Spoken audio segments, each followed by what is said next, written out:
We're now live. So I guess I'm Victor Olton, President of the Nova Scotia Federation of Agriculture. And I'd like to welcome everybody to our 125th annual meeting.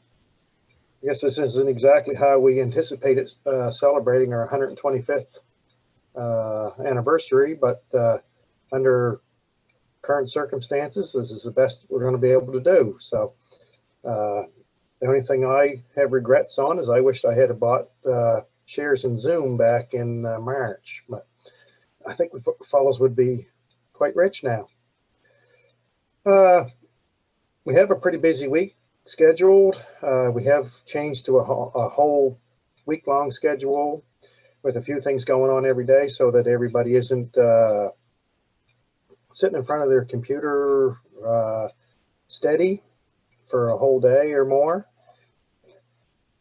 So we're kicking off today with our public trust webinar.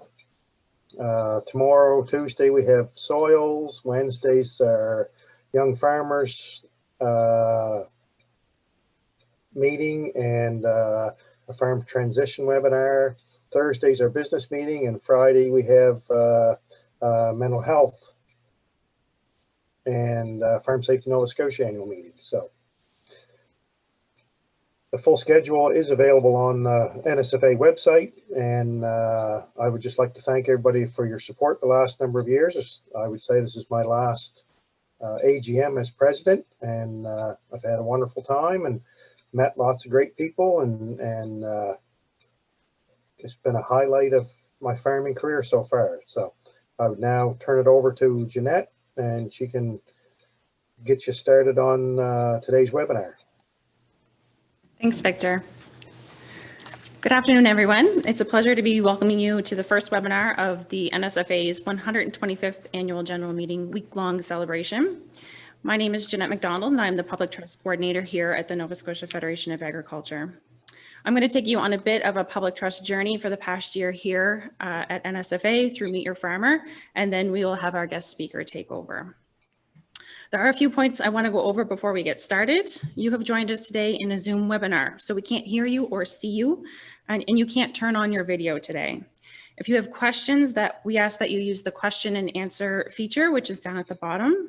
So there's some bubbles at the bottom of your screen. There is the Q&A section. So if you hover your mouse or tap your screen, if you don't see anything below the video, they should pop up.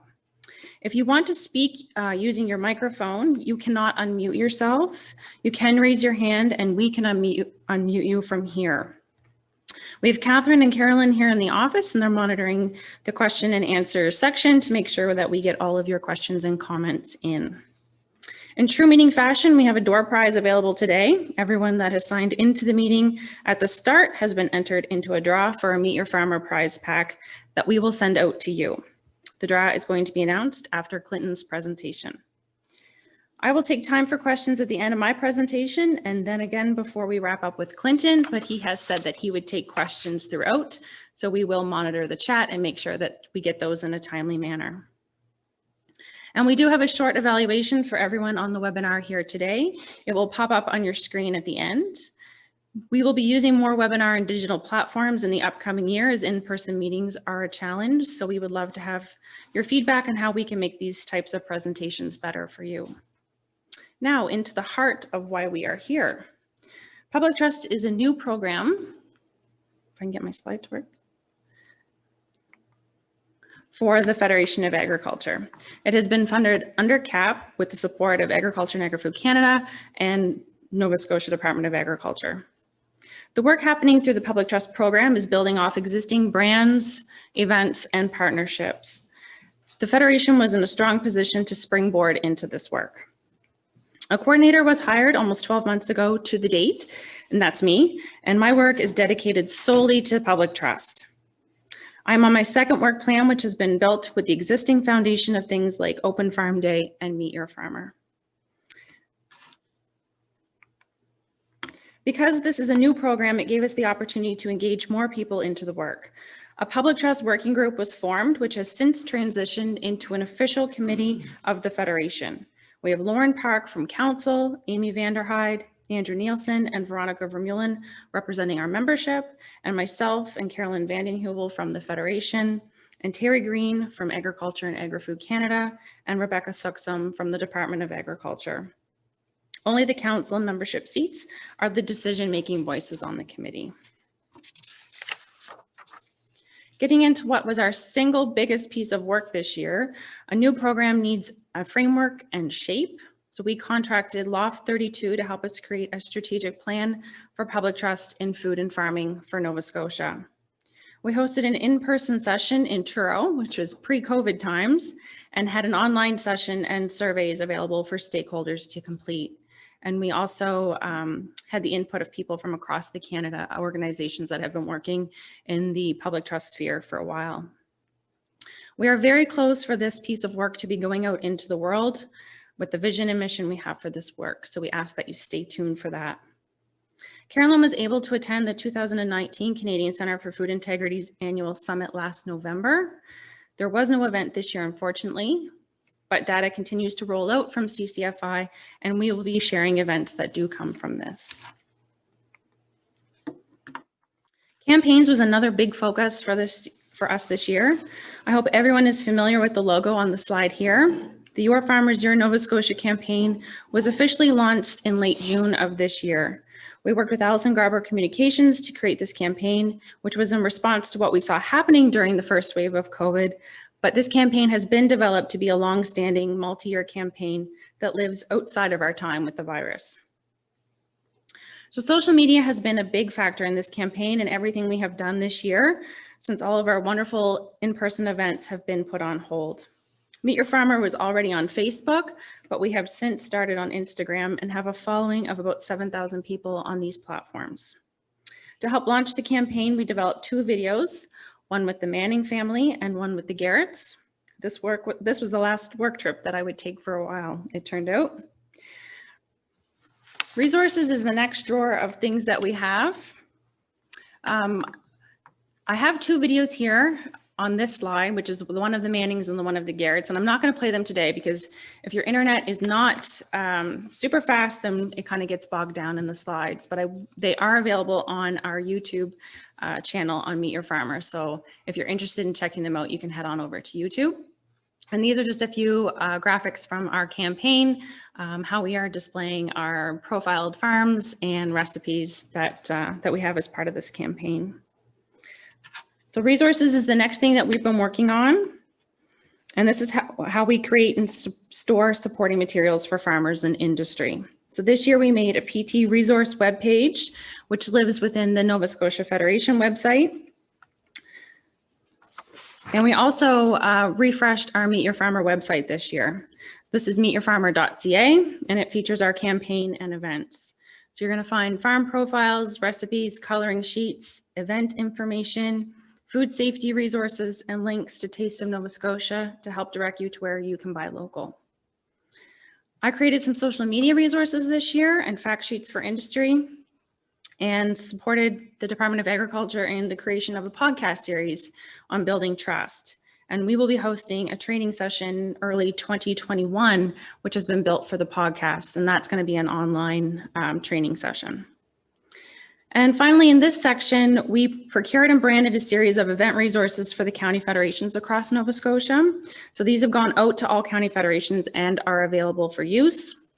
Everyone received a cornhole game, a trivia wheel, and Plinko style game with the questions and instructions already developed for use. So this is just information so you can find our YouTube channel. So we're at youtube.com/usermeetyourfarmer. And our Facebook and Instagram, you can find us at NSFA Meet Your Farmer. And of course, our website, meetyourfarmer.ca. When you're on the Federation website, it's nsfa-fane.ca/public trust. And this is where we have the Heart to Heart podcasts and the social media resources that have been developed. And we also share a few other recordings from other sources that we've included there as well.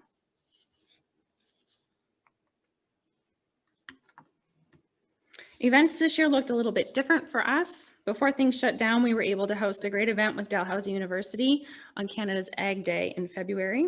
And this was centered around why agriculture. So we had a panel of speakers talking about why they were involved in agriculture. This was live streamed on Facebook and open to the community for in-person. We hosted Meet Your Farmer on Heritage Day at Cole Harbour Place in February. We had 13 farmers come with us to speak to more than 800 visitors. And we made smoothies, taste tested apple varieties, learned about insects with Agriculture and Agri-Food Canada, and had a lot of fun that day. And I want to touch on the 20th anniversary of Open Farm Day that was held on September 20th, 2020. This year, the Atlantic provinces worked together to host a virtual event on Facebook, Instagram, and YouTube. We had 32 participating farms in Nova Scotia who made videos and went live from their own social media pages. So this was a big undertaking, but I personally think it was amazing, and the videos created are available all the time. So they are still on the Atlantic Open Farm Day YouTube page, and we've shared that also on the Meet Your Farmer page. So this way allowed farms that cannot normally participate the chance to join us. So biosecurity and insurance and all of those things didn't matter because we could find a way to work with people to get a video made. And I want to draw your attention to a special collaboration video that we made with Zest Media, which features 4 farms from Annapolis Royal. So this is a 25-minute kind of feature film, and it shares what is really a tiny piece of these farms in a big way. And I'm looking forward to making more videos like this one. So it's on the Meet Your Farmer and Atlantic Open Farm Day YouTube pages. So now you have to go find Meet Your Farmer or Atlantic Open Farm Day on YouTube and replace your Netflix shows with some Nova Scotia farm videos for the next few days. This year certainly shifted on us. Our work is best done in person, and getting to build relationships with the public, we've moved to an online version that is working well. I hope that this is the same for all of you. In the words of Dr. Jody Carrington, we are wired for connection, and connecting online is where we are today, but we know we won't always need to stay here. That's it for me. I'm happy to take a few questions if anything popped up in the Q&A before we move on to Clinton.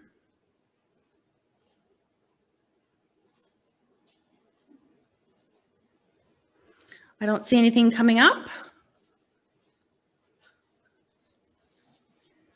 So it's with great honor that I get to introduce our guest speaker for today. Clinton Monchuk comes to us from Farm and Food Care, Saskatchewan. Clinton grew up on a mixed dairy, beef, and grain family farm outside of Langland, Saskatchewan. He received his Bachelor's of Science in Agriculture, majoring in Agricultural Economics from the University of Saskatchewan, and a Master's of Business Administration in Agriculture from the University of Guelph. Clinton has enjoyed numerous roles across North America as a researcher, educator, manager, economist, and director of trade policy. And he has worked with the Canadian Federation of Agriculture in the past as well. In late 2016, Clinton accepted the role of executive director with Farm and Food Care Saskatchewan to promote farming and ranching to consumers. Clinton understands the value of increasing public trust in agriculture and actively promotes engagement between the agriculture industry and consumers. Clinton, Laura, and their children Jackson and Caitlin continue to be active partners on their family grain and layer farm in Saskatchewan and cattle ranch in Oklahoma. Thank you for joining us today, Clinton, and I'm going to pass it over to you.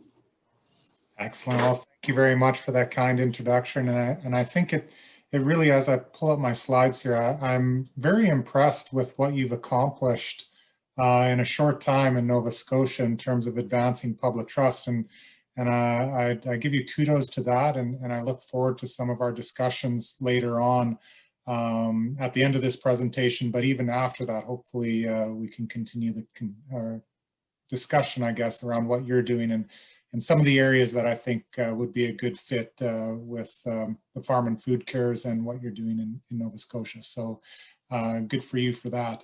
I just want to start off by saying that the subject of my presentation is In Food We Trust. And I know you've started in on a lot of that public trust discussion, and what we're going to do is kind of go a little bit more in depth around trust, public trust, and then talk about some of the areas that we can actually build trust in agriculture and food and farming, as well as have some kind of things that we're doing in Saskatchewan that may work in Nova Scotia, or things that you've already done in Nova Scotia that may be of benefit to you as we move forward. So I think this is probably one of the first times you've heard of Farm and Food Care Saskatchewan. So I just want to go through a little bit about who we are. So we're primarily made up of commodity groups, and it's everything from the big groups like the Cattlemen's Association and canola growers to smaller horticulture farms or the beekeepers of Saskatchewan.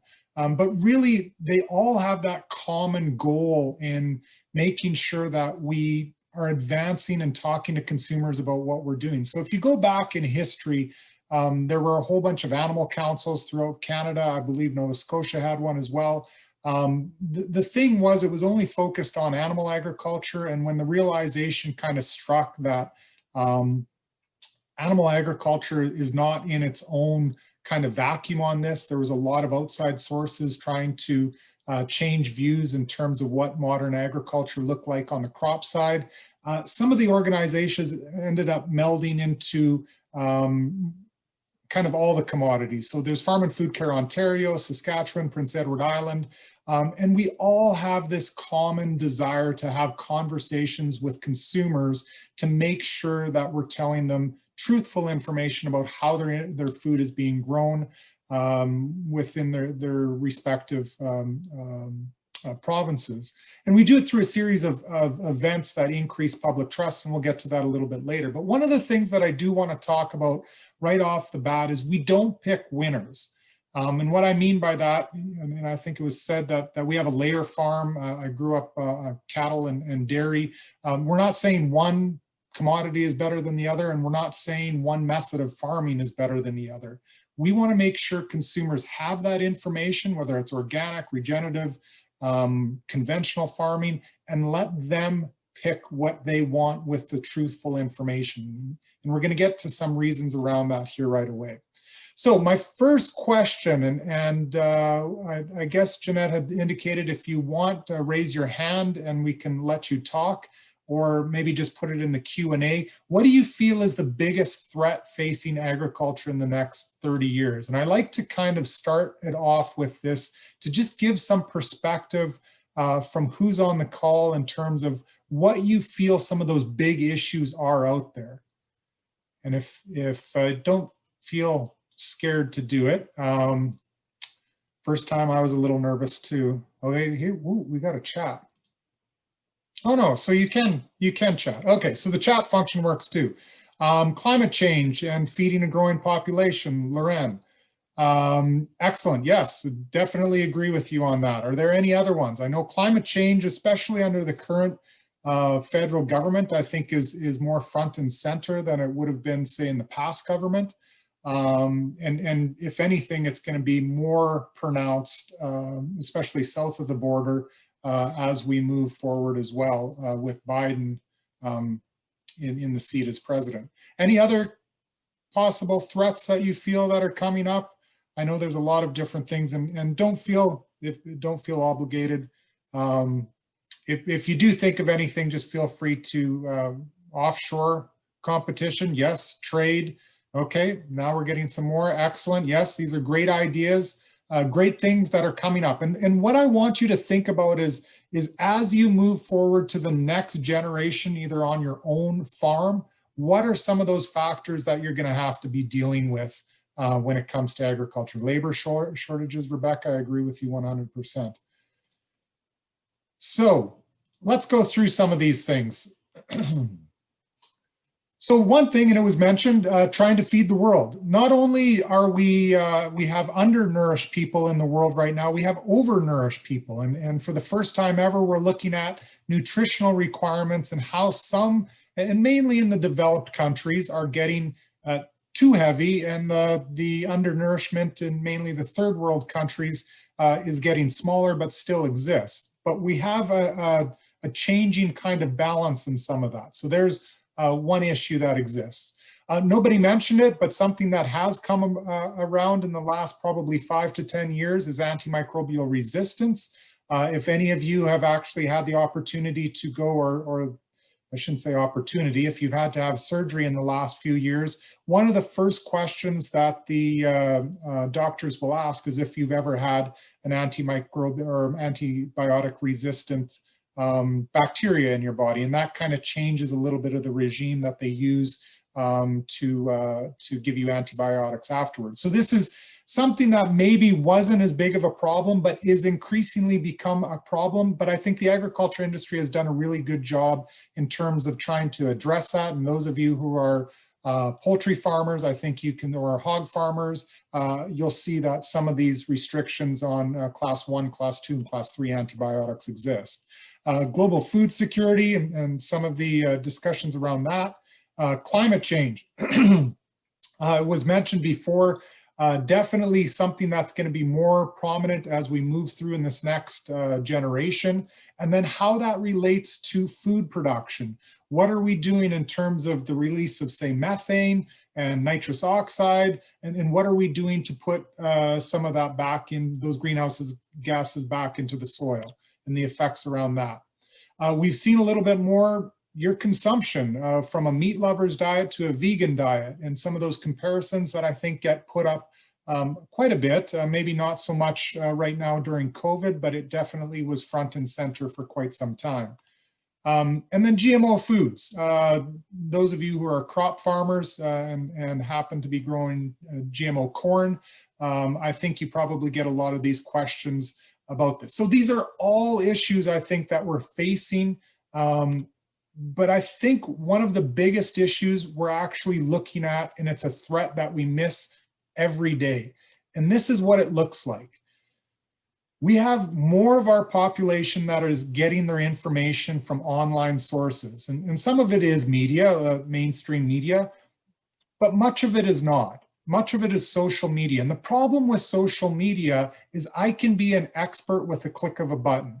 And if people trust me, all of a sudden, my information, what I'm putting out there, ends up going into other people's feeds. So you can see how this then creates a little bit of misinformation around what we're doing. And you have all these different social media platforms that are around, and it just creates some of this bias. And what I mean by bias, I'll give you an example of that.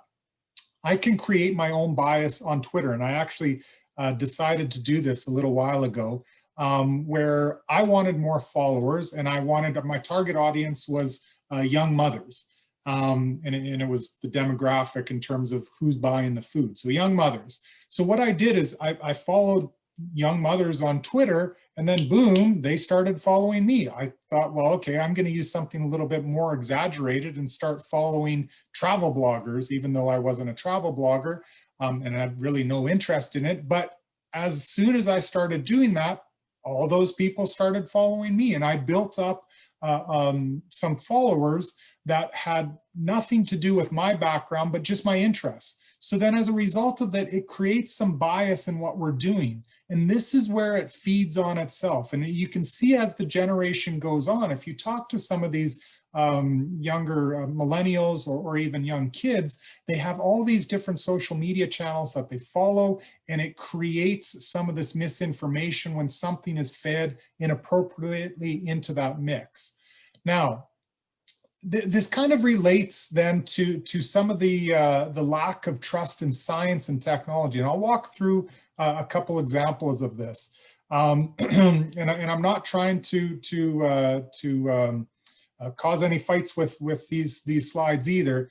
But what's happening is when you get a little bit of the viewpoint or the bias around certain things, and this one is pipelines, you start being very active against certain things, and again, like pipelines.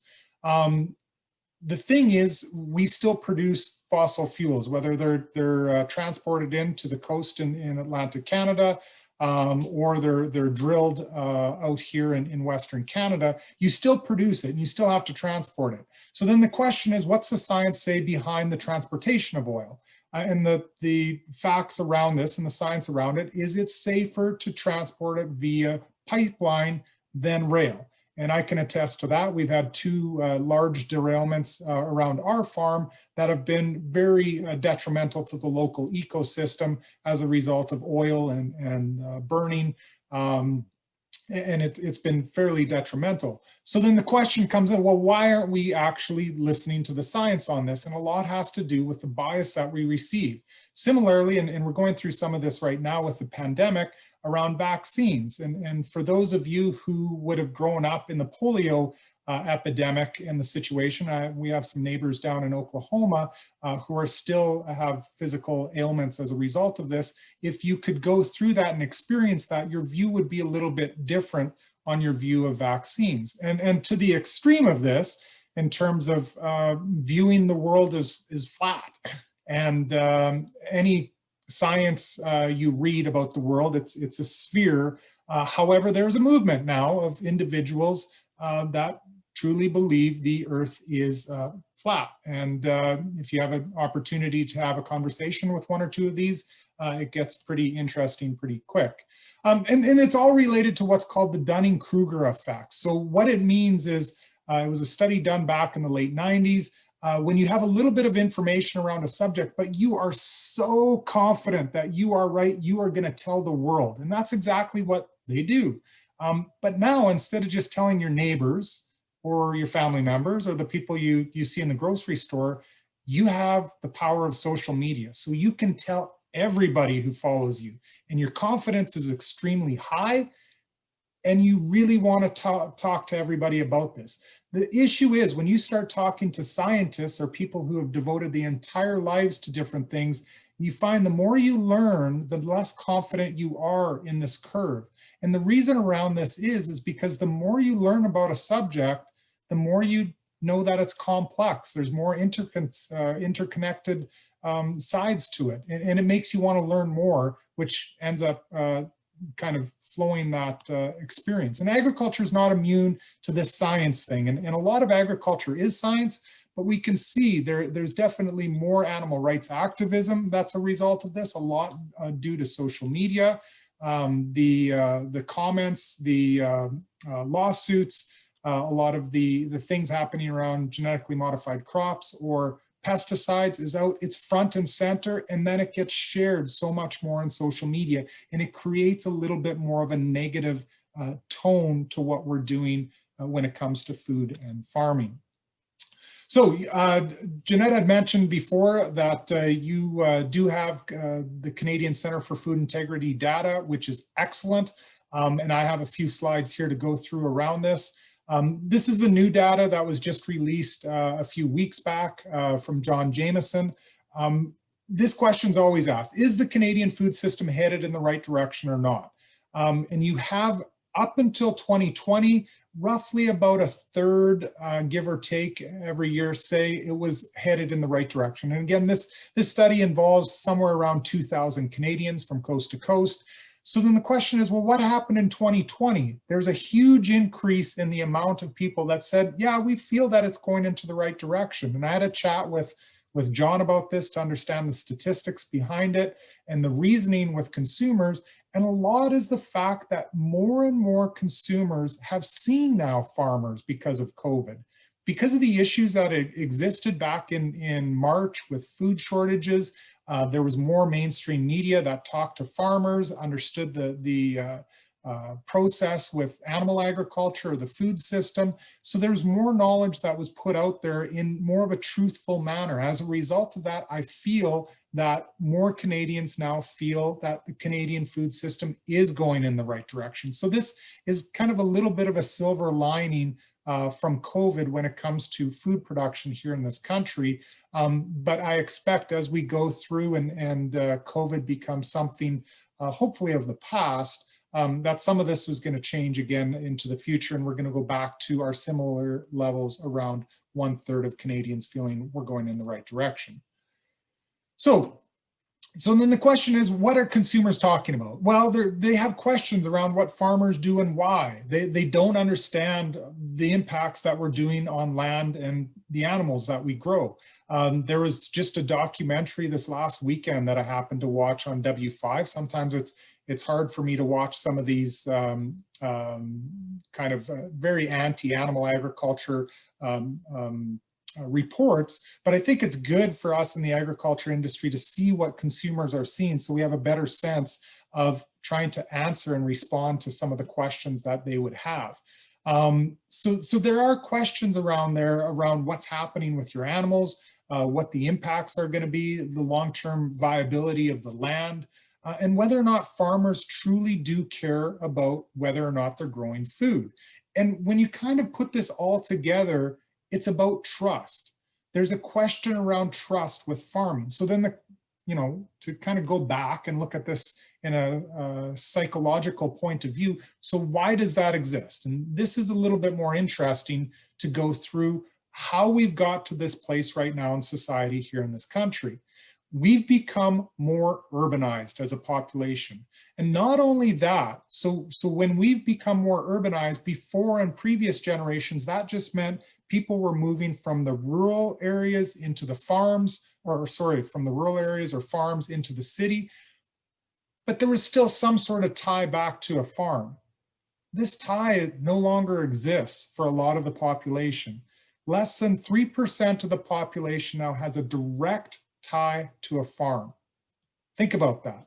So 97% of the population can't go ask their grandma, their uncle, their brother, whoever, their ex-neighbor to say, you're growing this Roundup Ready corn. I just don't understand it. Can you fill me in on this? Or I hear that you use hormones with beef production. Can you explain why? Those were trusted sources of information on the farm, and that tie doesn't exist. Now we've had multiple generations of people that haven't had that tie. So now on top of that, farmers and people in the agribusiness industry really haven't had to talk about what they do. So you're creating this void of information because people want to know more, but really not a lot of people were talking about what they were doing. The other thing is when you start talking about the larger agribusinesses, they don't really have a good track record in terms of positive feel-good feelings with consumers. When you use the name Monsanto, it generally builds some anger or hatred in the viewpoint of consumers, and it might be a little bit different when you have that experience as a farmer. The thing is, as we talk about this, so consumers want to know more about where their food is being or how it's being produced, and we know that tie isn't there, but we do know that farmers are a trusted source of information when it comes to their food and how it's grown.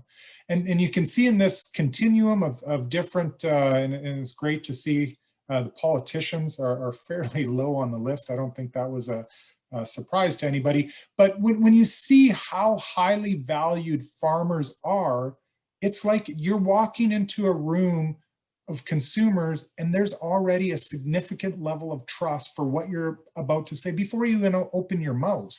So it's a great opportunity for us to learn from this and see that consumers trust us. Consumers trust farmers, ranchers, people who have that knowledge in the agriculture industry. And we have an in right off the bat to talk to consumers about what we're doing and why. So this is my first poll question, and I believe it will come up on your screen. Oh, yes, awesome. In the last few months, how many times have you spoken with a consumer, somebody who is a non-farmer, about the practices you do on your farm? So I'll ask that each of you take the time to just think about this and enter in how many times you've spoken with a non-farmer about the practices you do on your farm. This could be anything from your planting to how your animals are raised or looked after, but it can't be another farmer because farmers have a tendency to talk to other farmers, and I am no different than anybody else. I have a calling as soon as I know somebody's a farmer, even Victor off the start. I could have a good long conversation with him about his Hereford cattle.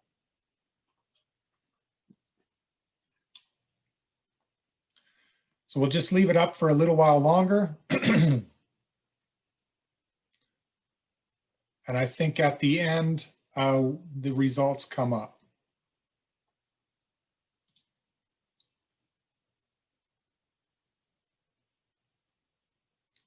Okay. And so what do we have for the results? Wow, this is great. We have a third of you that said more than 3 times. That is excellent. 1 to 3 times, just over a quarter, 1 time, a quarter, and none, only 13%.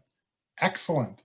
This is an excellent group of people. So excellent. I love that. Thank you very much for taking the time to do that. So I think right off the bat, if I do the same poll here in Saskatchewan, you would find substantially less would have talked to somebody in the last few months more than 1 or 2 times.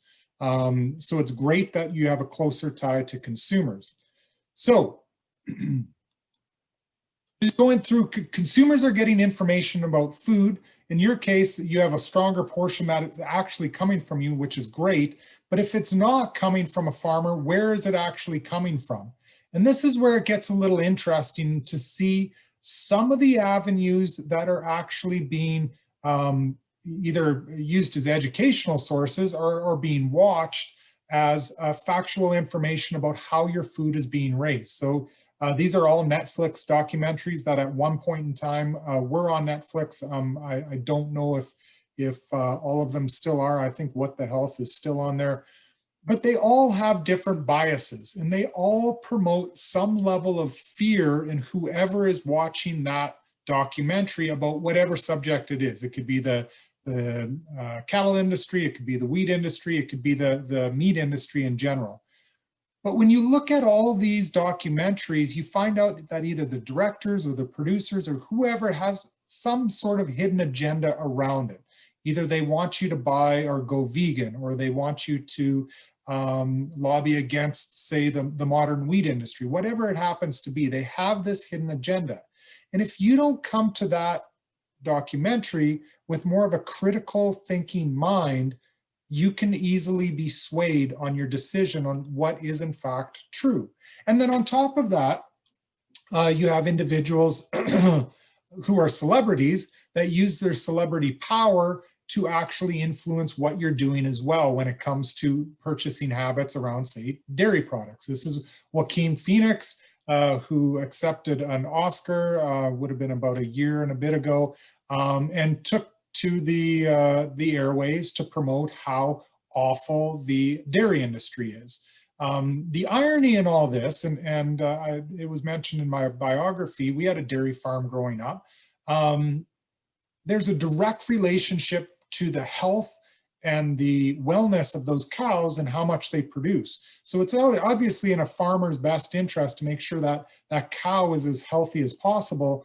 But if Joaquin Phoenix goes out and says that the dairy industry is bad and gives all these reasons and you should stop consuming milk, it does have an impact on people's consumption habits. And it's really unfortunate that individuals like this do get the time of day when it comes to food, but that's the reality that we're living in right now. So when we look a little bit into what consumers are actually searching when it comes to food, here's a continuum of some of those different searches. But number one is nutrition and healthy eating. And now this will get a little bit into what I talk about with some of the things we've done with Farm and Food Care Saskatchewan near the end of this webinar. But it's not necessarily that I'm always going out and as a consumer thinking, okay, I want to know how precision planting works, or I want to know what a gestation sow or gestation crate or pen looks like in the hog industry. You're not asking those questions. You're asking more food related questions around nutrition, healthy eating, food safety, the environmental. They're more general questions around this. And this ends up being some of those stepping stones that we need to use to get into the conversation of talking with consumers about their food and then how it's grown. And like I said, we'll talk a little bit more in depth about that later on. I do want to walk through some of the, not all of this is updated to 2020 because the Center for Food Integrity did not update some of this data, but I'll walk through the most current data we have. So again, using the same study, this was based on 2019 numbers. Videos of farm animals being treated poorly are not representative of normal livestock farming. So in other words, only a third of Canadians believe that when they watch, the W5 episode, that's not a normal farm. And I know that farmers do a better job. That means 2/3 actually think that's what typically happens, or they're not too sure if it does or it doesn't. So I always use the comparison of that. So 2 out of every 3 cars that pass by our farm on the Trans-Canada Highway will think, no, that chicken barn over there, I'm not too sure if there's mistreatment of animals happening in there. To me, as somebody who looks after the care of our animals on our farm, that hits me kind of near and dear to my heart. Because like I said, with the dairy industry, we're going to do everything possible to make sure the health of those animals is a priority. But if consumers feel because of the videos they watch, and it might only be 1 or 2 videos they've ever seen, that is their viewpoint on what's happening in a farm. Here's a slide in terms of the antibiotics. I'm personally concerned about the use of antibiotics in farm animals. This is updated in 2020. It's actually decreased to only just over a third are concerned around that. And I think a large degree of this is some of the communications that the animal agriculture industry has been doing, as well as some of the marketing campaigns from different companies. I think the level of concern is going down a little bit more because they understand more why farmers or ranchers have to use antibiotics to take care of sick animals. Concern around pesticide use in crop production, just about half are concerned around that. And think about what that would mean. If you play this down another generation, right? And you have politicians now who are dictating decisions based on either Nova Scotia or the federal government, whether or not you can use certain crop protection products. If you had to remove some of those pesticides from your ability to actually produce crops, it would have other effects on your ability. And I know on our farm, we direct seed and minimal till. If we don't have the ability to use a non-selective herbicide, then I got to go back to other methods of farming, which would have other effects on the environment.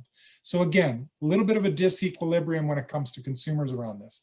Genetically modified crops, the concern around that, again, just over a third. It seems to be going down a little bit, but again, fairly steady around just over a third of the population has a concern around this. So I'm going to go through a little bit of an example now in terms of the cattle industry, where you have some blurriness between truth and mistruth. And this is an advertisement, take a bite out of climate change, why we should stop harming the planet and ourselves by eating too much beef. So you have this premise that we can solve climate change by actually limiting our beef consumption. And further, and I think a lot of you have probably seen these stats too, the livestock industry contributes as much as 14% to climate change, as much as all the cars, trucks, planes, trains, ships on the earth combined. It's a bogus number. It's not true. It doesn't look at the production of all that transportation stuff, and it takes the higher end of the livestock greenhouse gas emissions. The thing is, these are the pieces of information that go out there, and there's little bits of truth to it, but when you look into it, it looks a lot different. And so this is the data from Canada in terms of greenhouse gas emissions. 8% of our greenhouse gas emissions come from agriculture. And when you deduce that down, it's more like 4.75% comes from the livestock industry. So quite a bit less. Those of you who were participating in our conference last week, I know Jeanette was on there, maybe some of others would have been on there as well. A great presentation from Dr. Frank Mitloner from the University of California, Davis, talked about how the methane cycle is a cycle. It's a 10-year cycle. And it always, that carbon keeps on going through and being put through the ruminants up into the atmosphere, back into the plant matter and soil, and then back through in a cycle, a 10-year cycle. So his comment is that at any given time, that methane amount produced from ruminant production is actually the same and possibly decreasing over time because our efficiencies in the cattle industry have gotten better. And that's one of the misnomers that's out there, that the cattle industry is causing all this, and if we just go vegan, then we would remove that. But that's not in fact the case. When you go dig a little bit deeper into this too and find out what other agriculture, so those are the emission side, but what are we doing to benefit the environment as well? And here's a good graph. I did look for Nova Scotian. I could not find anything from this professor at the University of Saskatchewan. But this shows what our practices are doing in terms of net agriculture greenhouse gas emissions. So net, so including for synthetic fertilizers, herbicides, me turning on my big diesel tractor and blowing that carbon monoxide into the atmosphere. When you look at it, the green areas in this graph indicate that we're actually we're sinking more greenhouse gases back into the soil through our practices. The yellow means we're slight emitters, and then on from that. And you can see the areas that are a little bit darker, say the blue or the purple, that's usually where there's more of an intensive livestock operation, whether it's hogs or cattle or poultry. So there's a little bit more of that. But you can see for the most part, we're doing a not bad job in these 4 provinces in terms of trying to sink those greenhouse gases back into the soil. And that's something that's definitely not being discussed when climate change is being talked about. So this brings about the conversation around sustainability. And I think it's something that more and more consumers are talking about, and it's definitely in the eye of trying to build public trust, where you have kind of 3 circles with this. You have the environment, you have society, and economics. So on the environmental side, what are you doing sustainably to protect the environment and look at the long-term viability? The economic side, hey, I need to make profit on my farm. It's not a bad word. I think we should be talking about the fact that we need to make money on our farms to be sustainable into the future. And then on societal attributes, what's the culture of farming? How does that affect the local economy? What about the changing demands from consumers? We're trying to fit this all in this little piece kind of in between the 3 of these where things are sustainable.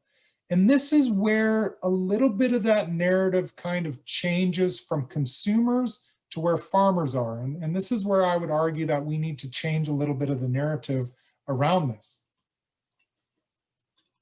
So the viewpoint from consumers is typically that sustainable farming is organic, and it's a small farm. It's a pig, it's a couple chickens, it's, I guess, a butterfly, if that's a butterfly, and a couple rows of corn. Well, really, maybe sustainable if you're just producing enough food for maybe you. But when you look at what sustainable farming means for the global population, it's technology. And the picture on the right-hand side here is a picture of the inside of my 4-wheel drive. So I pull a 65-foot planting system that has absolutely every sensor you can imagine on it to make sure seed, fertilizer, depth, everything is being controlled and put in where it's needed when it's needed. These are the things, these are the conversations that we need to have with consumers about what we're actually doing on our farms to preserve the moisture in the soil, making sure that fertilizer isn't being over applied, making sure we use science when it comes to the decisions of what we're doing on that soil and how we're actually growing our crops. But when you start talking to consumers about, almost the spaceship looking thing over here on the right, a lot of questions come up. Well, I didn't know this. And again, if their viewpoint is, well, you have a red barn, yeah, you probably have some chickens. I don't know if you use an iPhone or not. But then when they see this and they see all these different trinkets that we have, it's almost too much. And that's where we need to have some of these conversations around what we're doing on our farms to be more sustainable. So poll question number 2. If we have to set the information straight, what's our communication goal for consumers? So there's 4 answers. We can persuade consumers, we can educate consumers, we can engage with consumers, or we can do absolutely nothing and say it's a hopeless cause anyways. So take some time to fill out what you think the communication goal is around this. And then we'll see the results and we'll chat a little bit more about that.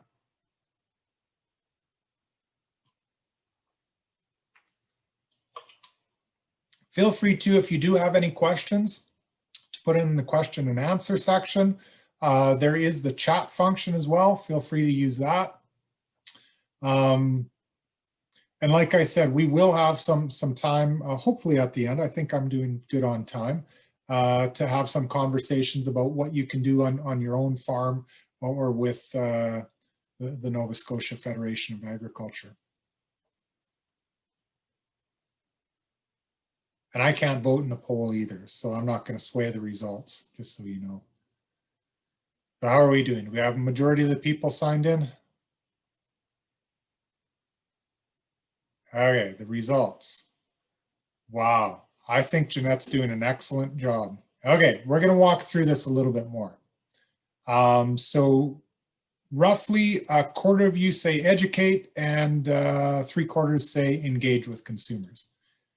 Let's walk through this a little bit more in terms of our communication goal. So, okay, so the first one is around persuade. Nobody picked persuade, good response. The problem with persuasion is you become a greasy salesman, right? And nobody really trusts a greasy salesman because you're trying to persuade them to take that lemon off the lot, and it doesn't work. It's not a good long-term goal. You might pull something by somebody quick off one side or one instance, but as people talk, it's not going to be worthwhile. Okay, so educate. A quarter of you picked this one. So educate's not a bad goal, but the problem with educating people to understand a little bit more is you're not having as much of that two-way conversation. So majority of you were right. If you have the opportunity to engage with the consumer and have more of a two-way conversation, that should be the goal. Again, education's not a bad idea. When you look at, say, the grade school system and agriculture in the classroom, great program, great opportunity to get agriculture education into the youth. And that is the best opportunity. And you have different options to do that in an engaging manner as well. But really, if I could kind of depict what this looks like, instead of kind of lecturing, you don't have to be yelling in a megaphone, but instead of kind of yelling and pleading your point around what you're doing, you're sitting down and having a conversation. And the best way that I can think of to do this is think about if you're at your kid or your grandkid's hockey game or baseball game or whatever it is, and you're sitting down with somebody right beside you and you drum up a conversation, and it turns out they find out that you're a farmer, and then the conversation just naturally flows. They ask you a little bit about what you produce, how you produce it. You have that opportunity then to engage with them in a very relaxed setting. And that has the possibility of engagement. And you can almost think of it, I know sometimes I use the how would you like to be explained about the term fracking in the oil industry? If you don't know anything about it, would you rather have somebody blip out facts to you and try and lecture you on how fracking works, or have more of a relaxing conversation with somebody and the ability to ask some questions and get some of that engagement going? And typically everybody wants to have that non-confrontational kind of flow of communication back and forth. So this brings up the public trust model. Some of you may have already seen this before, but you look at the expertise. So you have to have those facts in your mind about why you're doing it. the comment was made at the beginning of making sure we have enough food to feed the world. You need to have some of those facts around it, but you also have to have those heartfelt feeling side of things. So this is the values, the ethics, the confidence in what you're doing, and all in an effort to build trust. Now, when you look at the kind of the equilibrium, you want to sway it a little bit more towards shared values than you do towards the facts. And the reason around that is when you start with some of those shared values, it's almost like you're more talking to a friend about things. You're more willing to engage with them. And when you do that, all of a sudden those facts that you have about why you're doing these things seem to flow a little bit better, and they're received better as well by whoever you're talking to. So just to, and I show this to a lot of the people, so this is who I am. I'm a farmer. I farm with my brother. My wife runs one of our combines, but we're more than that. And sometimes we get kind of placed into that viewpoint that, I'm a farmer, I can only talk to farmers about these things. And you've said already that majority of you who are on this are actually having those conversations with consumers. And you find out that there's a lot more similarities that you have with, that person sitting on the bench watching the sports game when you could watch sporting events. And those values of talking about what you're doing kind of flow, free flowing. I always use the example, and we use desiccants and weed burn off herbicides on our farm. And if you look at the picture in the bottom right, my little girl, she loves to come in the combine with me. So does my son. But the one day we were combining peas, I grabbed a bucket of those peas outside that were sprayed.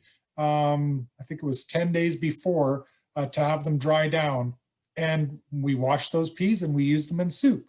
Now, when I have a conversation with somebody about the fact that I'm not going to put any food into my kids who I love more than anything, and my wife too, she's okay too.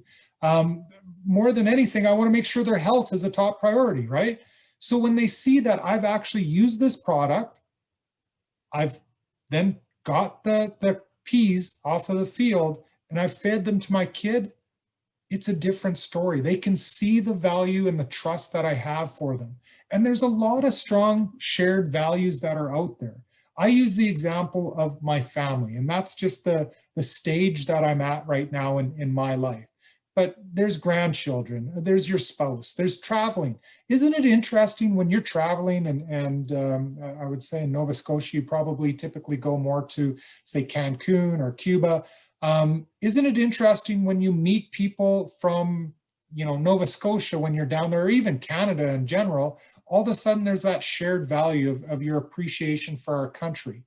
Meals together, food types. I find in a lot of the different meetings that I go to, where if somebody finds out somebody else is a vegan, it's like a friendship from within, just as an example. It seems like every meeting I go to here in Western Canada, pretty much everybody eats meat. So that is just another one. Education. When I bring up, when I'm in Ontario, that I was from the University of Guelph, there is a shared value, not only for the education system that I chose, but just for higher learning, community, politics. You definitely see a strong kind of value around politics. You can see it right now following the American election, and some of those values that people have around their choices with their different presidents or different selection they made for president. So some tips around communicating or engaging with consumers. Obviously start with the shared value side of things. Show your passion. I always say I've never met a farmer who wasn't passionate about what they do. And it flows so naturally when you're in that low kind of stress environment. When you're having an engaging conversation, that passion flows through. I always say my dad's not necessarily the best communicator. He's a kind of an older cowboy in his mid 70s. But when he starts talking about farming and growing food, when different tours come out to our farm, he really, that passion of what he's lived for his entire life just comes out naturally. And it's so great. You can't teach that. It just naturally comes out. Body language, it shows through. And I think everybody's been in the situation where you've come home from work, and your spouse is there, and how was your day, sweetie, versus how was your day, sweetie? You're saying the exact same thing, but your body language takes a completely different approach to it. That's where if you have the opportunity, if you are going to be speaking to student groups or a community group or on a webinar, whatever it is, just do a little bit of a practice before. I find that even talking to yourself in front of a mirror or taking your phone and just doing a selfie video really helps you kind of figure out some of those things that you're doing with your face or your hands to just be a better communicator of what you're doing. Invite a discussion, but avoid a debate. And what I mean by this, nobody likes being a loser, except if you're the Maple Leafs. And then you naturally are okay with being a loser. But if you want to have a debate, there's winners and losers. And you don't want to have a debate. You want to invite a discussion. And I think sometimes that kind of gets in with a little bit of our pride, that you want to kind of score a quick point to somebody saying, yeah, I got you on that. But it doesn't help if you're on the opposite side. You really want to invite a discussion and avoid a debate.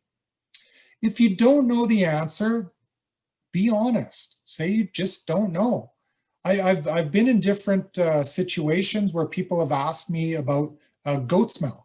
And quite honestly, I don't know anything about that. So saying you don't know actually builds trust with consumers. And it makes you human, that you don't know the answer to that, but can maybe get them in contact with somebody who would. And that is definitely helpful. Be respectful and show you care. Like I said before, I think this is, it's kind of like the golden rule. Treat others like you'd like to be treated, and then you're going to be fine with this, and show you care.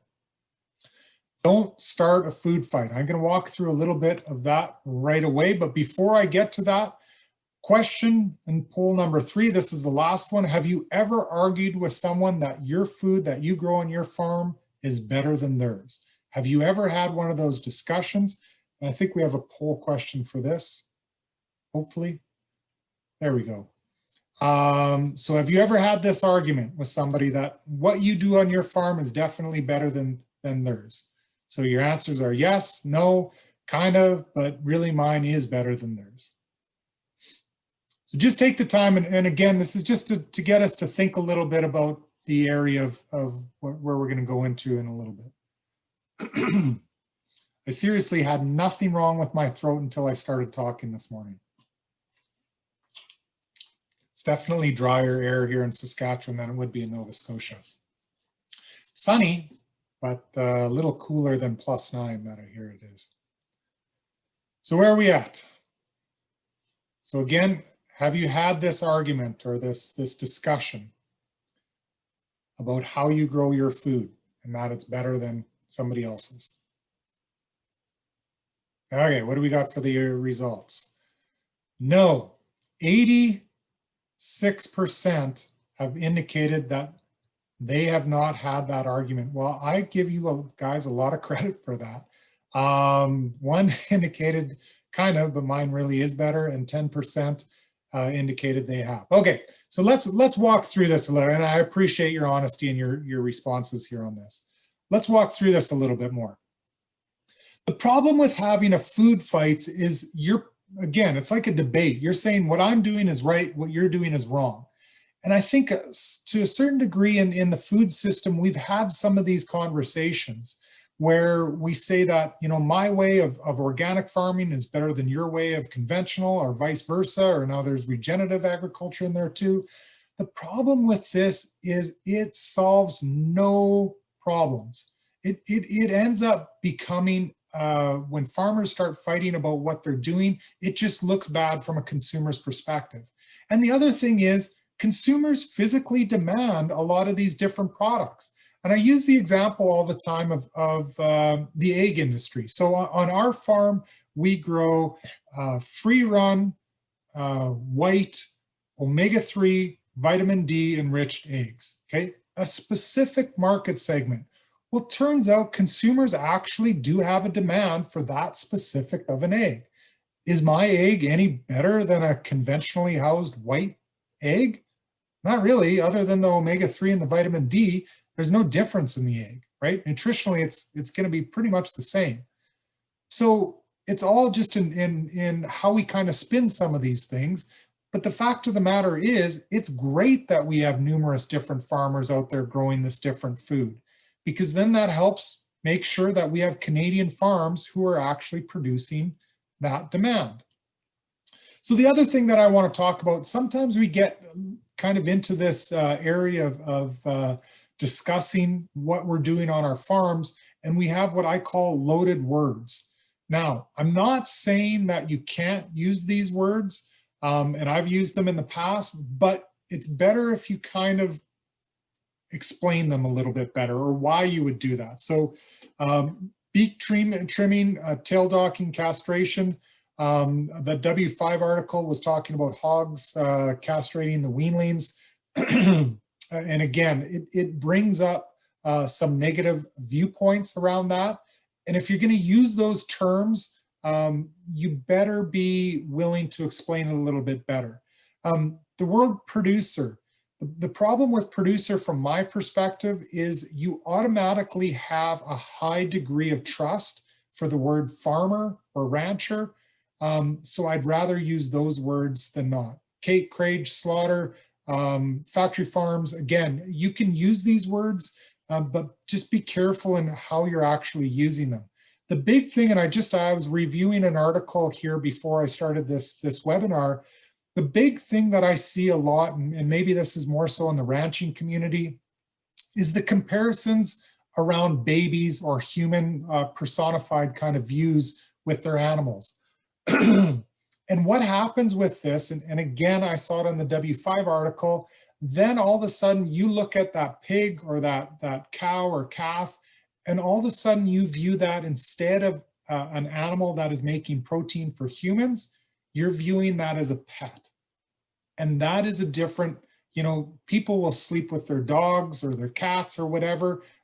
Chances are you're not going to want a 400-pound steer in your bed with you, right? Like those are the disequilibriums that we have. And when you start making these human comparisons, it ends up being leading you down maybe more of a negative path around that subject.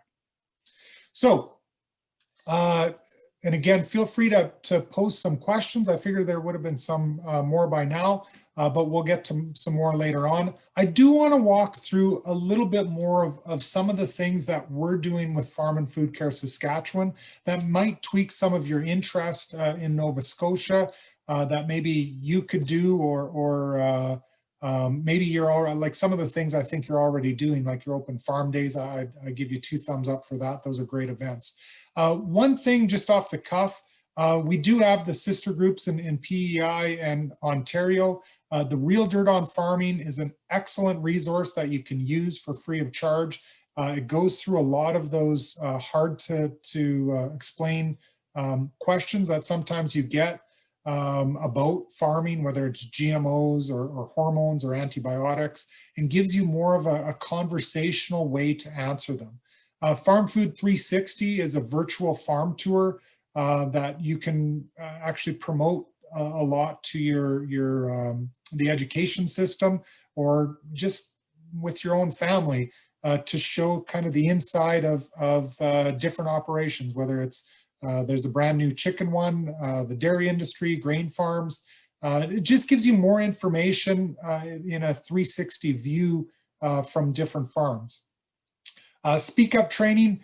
Speak Up Training is a workshop, and typically we have a 3 to 4 hour time period, and we go through it. It's more of like a longer workshop to give you more of the experiences that you would need to speak with consumers as well.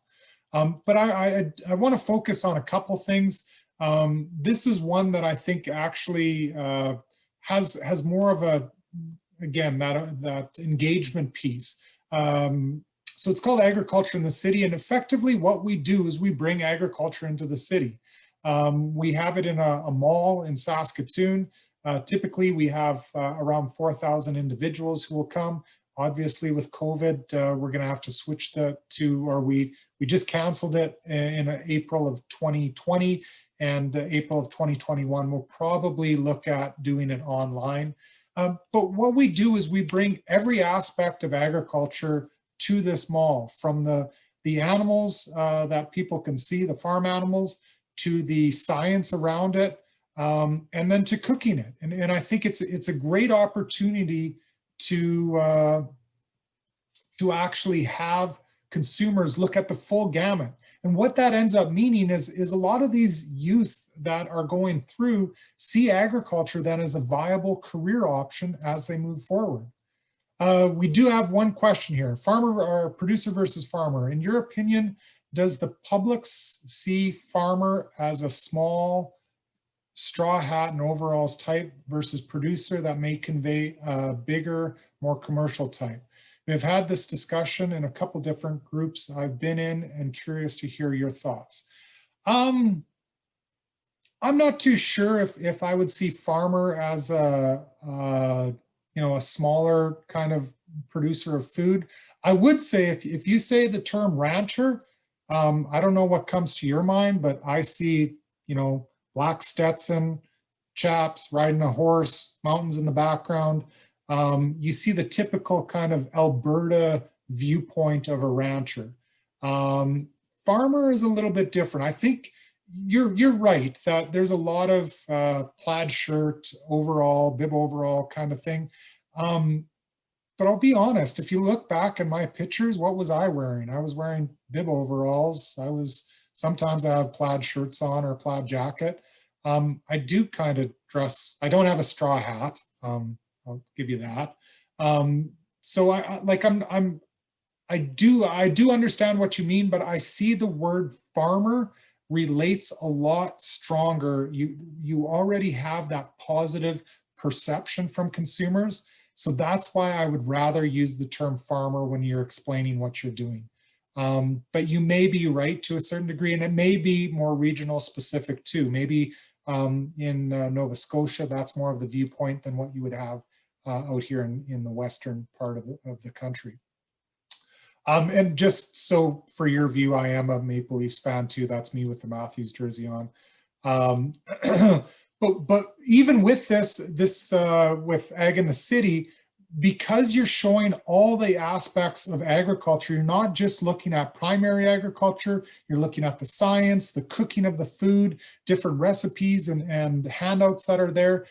It really provides good engagement for those consumers that are walking through. And again, in Saskatoon, to have 4,000, again, roughly 4,000 people go through is a huge win for us on that. So something that we're likely going to continue to do for the future.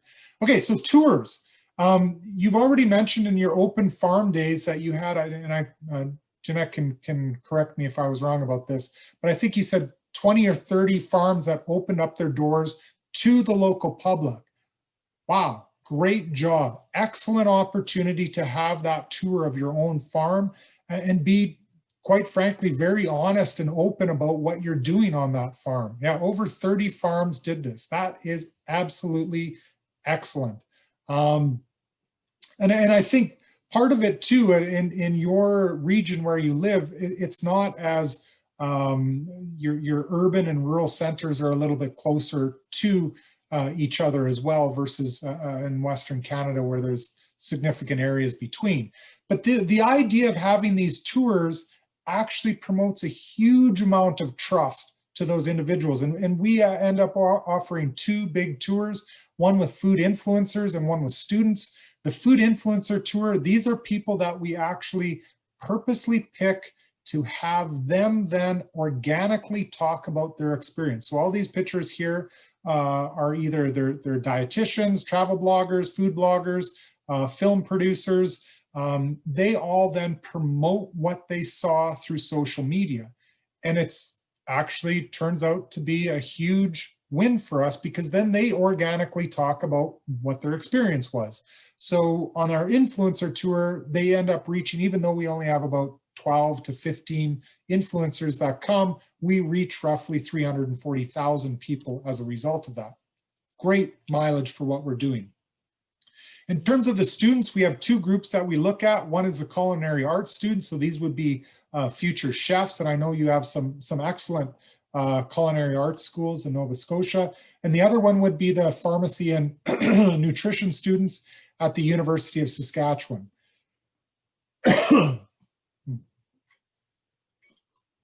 So we always try to gauge the reach of what we're doing with our audience. So we ask them, what's your view of agriculture before versus after? So roughly speaking, roughly a third, or two-thirds was very positive before, moving to that 80% threshold, which is good. We're moving things in the right direction. But what about things that are more specific? And I use pesticides as an example because we have a lot of bigger grain farms out here. The culinary arts students were just about half opposed before, and then only 6% afterwards. And the pharmacy and nutrition students, just shy of a third opposed before and only 4% after. This is huge in terms of gauging what those farm tours do. And again, so your 30 plus farmers that did this, or ranchers who did this, that means those people who toured your farm are going to have a more positive view of farming and what you're doing on your farm and why you use certain things that they do. I always use the example in terms of pesticides. I think everybody understands, if they have a backyard garden, if you're going to pick the weeds in your back garden and it takes you 2 or 3 hours to get the weeds out of between your vegetables or your flowers or whatever, and then you back it up and say, okay, well, now it took you that long to get the weeds out of your garden. Now my garden is effectively 3,600 football fields of land. Going to take me a little while to figure out how I'm going to pick all those weeds. So then it comes into, they understand that when they see the sprayers and the technology and why we're doing what we're doing. The other thing, and this is something we have from Coast to Coast that we just started last year. It's called Canadian Food Focus. So remember when we said before, the Canadian Centre for Food Integrity said that people were talking about or searching for information around healthy eating or affordable eating. This is that site. So the reason why we developed a brand new site, we looked at what people were actually searching and then made those articles around what they were searching that has the ending undercurrent of how it's being produced. So if you're looking at the nutritional value of eggs, or you want to make some egg recipes, there's different things on this, but then there's going to be a video showing how my eggs are actually grown on my farm in Lanigan, Saskatchewan. So it gives them a fuller picture of that food system. And really, it's gone gangbusters. We've reached over 9 million Canadians since we launched in the spring of 2019. 1.3 million video views, mainly via Facebook. And we're hitting our urban audiences. Like, these are the audiences that we want to hit. We don't want to hit rural Nova Scotia because rural Nova Scotia already understands a lot of what we're doing. We want to hit Toronto, Vancouver, Ottawa. I see Dartmouth is there. Like, these are the audiences that we want to hit, and we're doing a good job of actually doing that. So with that, we have about, and I'm not too sure, Jeanette, I know you wanted some time, maybe 5 to 10 minutes for questions, but I'm interested. Jeanette walked through some of the stuff that you're already doing in Nova Scotia. I'd be curious from individual people who are on this webinar right now, just to hear from you in terms of what you're doing on your own farms or ranches, and just open it up for some dialogue. I do think you can, again, ask in the Q&A if you do have any questions regarding the presentation just in general, and we can go from there. I do like this quote. It's the 26th President of the United States. No one cares how much you know until they know how much you care. And I think it ends up really paying huge dividends when you actually have that passionate discussion with people about what you're doing on your own farms or in your own agriculture field, it comes out in spades what you're doing, and you just invite that conversation. So with that, again, I think we have about 5 minutes for Q&A. Yeah, we've got about 10 minutes that we can have some discussion. We can unmute people, so if they want to just identify that they have something that they want to chat versus type in the Q&A or the chat box, then we can do that too. So we can unmute and have some discussion if people want. I do want to say too to Jeanette that we'll have to, there's quite a few of the organizations throughout Canada that are doing things similar to you, and hopefully we can get Nova Scotia into the mix too on those groups, because I think they're great discussions that are happening nationwide. For sure.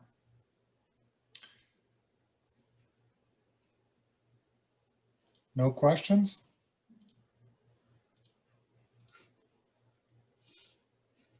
Was there anybody that other than Jeanette who actually was on the conference last week? Maybe have some questions about that.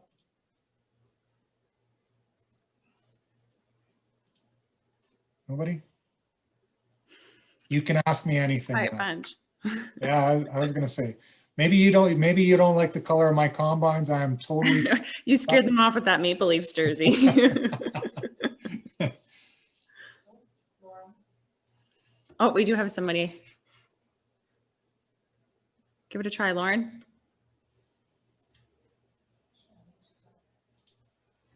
Hello. Hi. Oh, fantastic. Thanks very much for your presentation, Clinton. My name's Lauren.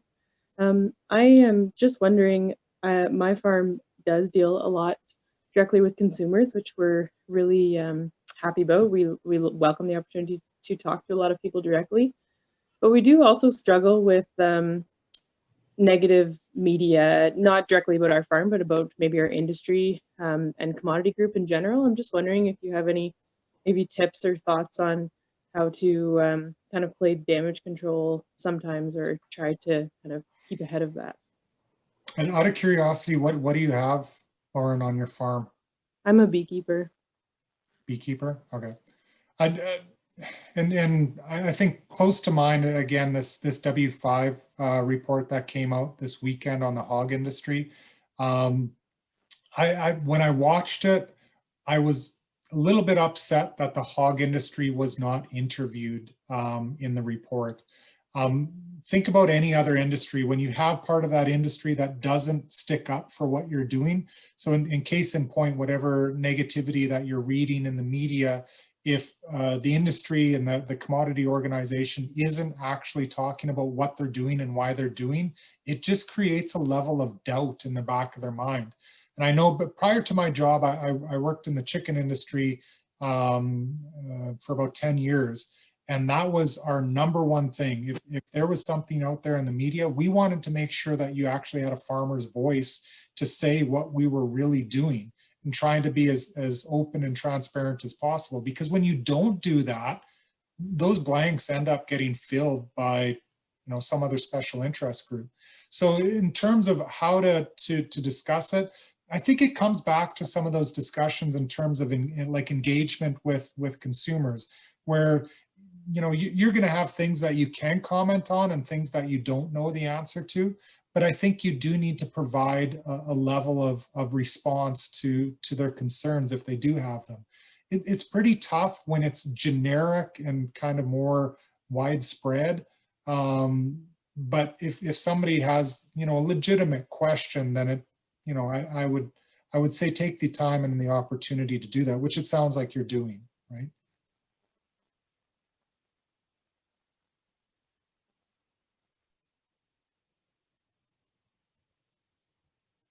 Are there any other questions? And Lauren, feel free if you have another follow-up to that too. No, I think that was a great answer. Thank you. I just personally sometimes feel like we get into a little bit of a loop, that we are talking to a lot of consumers, but when it comes to media, sometimes media is always just looking for that bad news story that if you do try to kind of address a follow-up or correct something with them, they're not really interested unless there's kind of something juicy or something disastrous involved. Yeah. And actually stay on too, Lauren, because I feel this might have some more questions coming back to you. So one thing in our Speak Up workshop that we go through is trying to make sure there's a group of farmers that have a really good relationship with the local media. So for example, here in Saskatchewan, I know a lot of the ag reporters, and I'm not too sure if they're very pronounced in Nova Scotia or not, but we have rural radio shows and rural TV shows and stuff like that within the province. When the situation that happened on the turkey farm in the Medicine Hat area of Alberta, where protesters got into a barn, I was the first call they made, the reporters here in Saskatchewan, to get an actual farmer's perspective on this. So because I've made that relationship through the past however many years, they're more inclined than to phone me to get an actual farmer source. Again, it may be a little bit different because we're such a rural-based population here in Saskatchewan, Alberta, Manitoba, that there may be less of a bias in the media, I guess, towards farmers than there would be in Nova Scotia. But I'd be interested to know, like, the local agriculture reporters in Nova Scotia, would they know the key people to talk to within your province?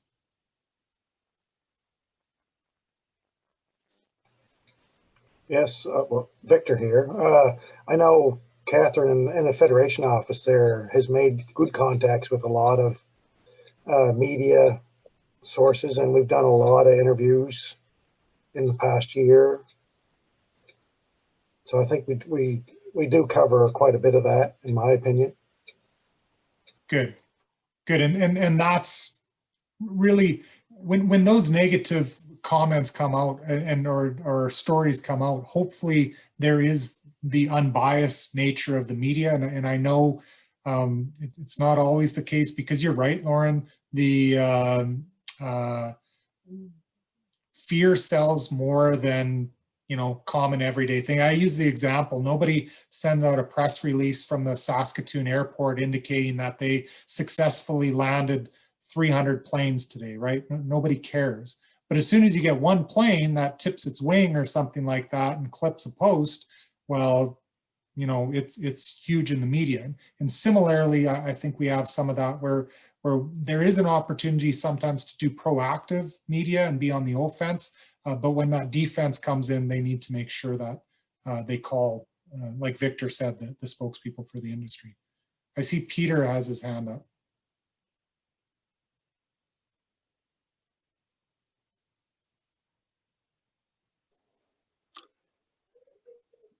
Hi. Am I on? Yeah, you're live. You're live. Oh, okay, thank you. In the livestock business, it's almost impossible to put out a video or positive video simply because the end result is, you know, is there any way that, you know, because, you know, that I watched that W5 thing the other night too, last night, I guess it was. And I mean, at the end of the day, how do we dispute that we're not going to take those pigs to slaughter? And I mean, you know, we know for a fact that the 99.9% of the people are very positive about their animals. They realize their animals they're in the result of the pocketbook. But I mean, there's always been an issue as far as I'm concerned, is how do we put out that positive end kind of thing? Yeah, and I think on that, Peter, there's 2 points. One is the issue around animal welfare, right, and making sure we do it right. And you indicated right off the bat, I'd say it's 99.9% of farmers do the right thing, and it's unfortunate when certain situations happen and there's a video camera in there to do that. And I think we need to call out what is not right, not in industry standards. But then there's some practices that we do that are up to industry standards that are just, they'll never look good in a video, right? That pig that they put down, I don't get it. she needed to be put down, and that was the most ethical way to do it, with a bolt gun, right? And I've had to do that with cattle before in the past with our rifle, and that is the quickest way to actually end the suffering. And that needs to be discussed. And the problem is it's portrayed in such a negative way that that animal had to be put down, right? But at the end of the day, it had to happen. The other thing around this is your comment around, at the end of the day, if you want bacon or you want pork chops, you got to slaughter that animal, right? But that there again is one aspect of the agriculture industry I'm not too sure we've done a good job talking about in the past. That the fact is, you know, we need these animals for protein, and this is how we raise them to get them to that weight. I know in a lot of the things that I talk about, and we have different videos on Canadian Food Focus, we will talk about the whole progression of that animal to get onto your store shelves. And I think those are more of the discussions we need to have, because those questions will come up, right?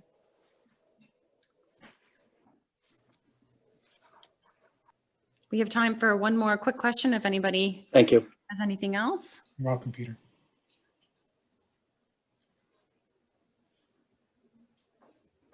I don't see anything popping up. Jim Oh, Burrows. Jim Burrows. We'll take Jim's question. Thank you for the presentation. A few minutes ago, you raised a question or a comment about activists coming on farms and the problems that can happen as a result of that. As far as I know, in Nova Scotia, we've been fortunate. We've read about it, but we haven't experienced it. What should we be doing as a province and as a Federation of Agriculture to prepare for that eventuality? Good question.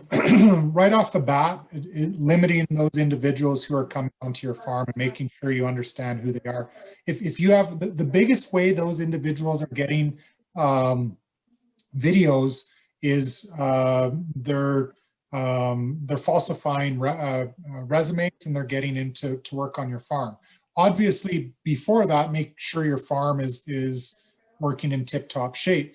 But always vet and phone those references. And a lot of these people, all you have to do is a Google search on them. Though some of them will come with false names, but do a search on that. In terms of what the Federation of Agriculture could do, look at some of the laws that are coming into effect in Saskatchewan, Alberta, Ontario. They're more there for the protection of the families who run those operations than anything.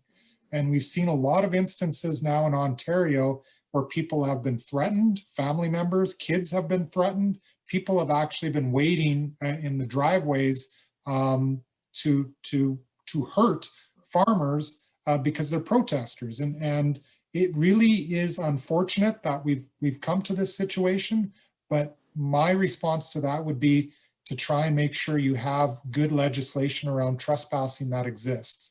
And I think the events that have happened in Ontario in the last year have really made governments realize that we cannot have farmers being shot or animals being let out into the wild, because then obviously that's another thing. Like if the animals are let out, barn doors are left open, you have to euthanize those animals, and it goes against what a lot of these animal rights people are trying to do in the first place. So it's unfortunate.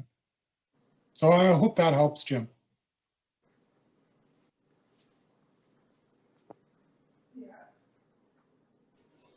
Thanks, Jim. That is something that the Federation of Agriculture is looking at, are those trespassing laws and legislation that we have in place here in Nova Scotia. And unfortunately, we have had protesters on farms here in the province, so it won't be a new thing coming to us. It's happened. So our last question came from Jim Burrows. Sorry, could I just make one comment about that too? Sorry, on the protester side, make sure you phone the police. So then you have an independent third party. If you physically have protesters at your farm, call the police and keep your head on straight. Don't blow your steam, because those things are what makes the media too. Sorry. No, that's a good point. And it's, you will see something coming out from the Federation soon in terms of support for farmers as well, and dealing with trespassers and having that implication on with protest groups specifically involved in that. Our last question came from Jim Burrows, and he was actually the winner of our door prize. So we will be in touch, Jim, to get that out to you. And I want to thank Clinton for joining us today for a great presentation. I do love that quote that you had at the end on no one cares how much you know until they know how much you care. And this work is more than educating the public, as we talked about today, and it's about building relationships. And we don't easily build trust without getting to know the people and processes behind the products. And this year we felt that instead of trying to ship speaker gifts and kind of deal with that, we are going to make a donation to our provincial food bank group, which is Feed Nova Scotia. So a donation is going to be made from the Federation of Agriculture for having you join us today. So thank you again, and thanks everyone for joining us. If you haven't registered for our webinar tomorrow, the soils webinar starts at 10 a.m. You can still go in and register for that. And we have a great lineup of events all week, so check out the NSFA AGM webpage. And thank you to everyone who joined us today. Take care. Thanks. Thank you.